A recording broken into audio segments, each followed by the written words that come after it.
వివక్ష చూపుతున్నట్టుగా రుజువు అవుతోంది. మీ దృష్టికి హైదరాబాద్లో ఒక చర్చి గురించి మాట్లాడతా. ఏ కులానికి ఆ కులం చర్చిలు ఉన్నాయి, అందరూ కలిసేసే చర్చిలు ఉన్నాయి. ఏ కులానికి ఆ కులం చర్చిలు ఉన్నాయి ఈ తెలుగు నేల మీద, ఈ దేశంలో అందరూ కలిసేలే చర్చిలు కూడా ఉన్నాయి.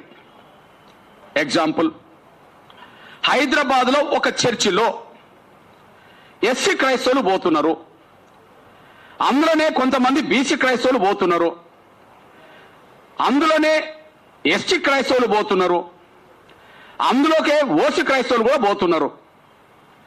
ఒక చర్చికి ఎస్సీ క్రైస్తవులు పోతున్నారు, అదే చర్చికి బీసీ క్రైస్తవులు పోతున్నారు, అదే చర్చికి ఓసీ క్రైస్తవులు పోతున్నారు, అదే చర్చికి ఎస్టీ క్రైస్తవులు పోతున్నారు. చర్చికి ఈ 4 వర్గాల సమూహాలు పోతున్నాయి ఒకే చర్చికి.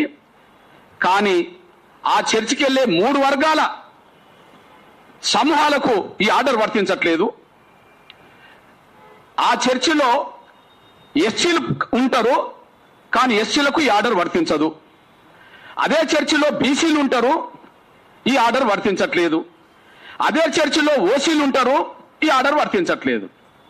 కానీ అక్కడ 4 వర్గాలు ఒకే చర్చికి వెళ్తున్నాయి. ఒక వర్గం మీద మాత్రమే మీరు హిందువులు అయితేనే మేము ఇస్తాం, మీరు క్రైస్తవులు అయితే మేము ఇవ్వమని చెప్పి ఈ ఆర్డర్ రావడం అంటే బీసీ క్రైస్తవుల మీద లేని, ఎస్సీ క్రైస్తవుల మీద లేని, ఓసీ క్రైస్తవుల మీద లేని ఈ నిబంధన ఒక ఎస్సీ క్రైస్తవుల మీదనే ఉండడం అంటే ఇది కూడా ఒక రకమైన వివక్షతే కదా. ఒకనాడు మీరు మా దేవాలయాలకు రావద్దని అన్నారు, అది వివక్షతే. కానీ ఈనాడు పలాని దేవాలయంలోకి మీరు పోవద్దు అని అంటారు, ఇది వివక్షతే. ఒకనాడు మా దేవాలయానికి రావద్దన్నారు దళితుల్నే, కానీ ఈనాడు మీరు ఫలాని దేవాలయాలకు వెళ్ళొద్దని అంటుండ్రు.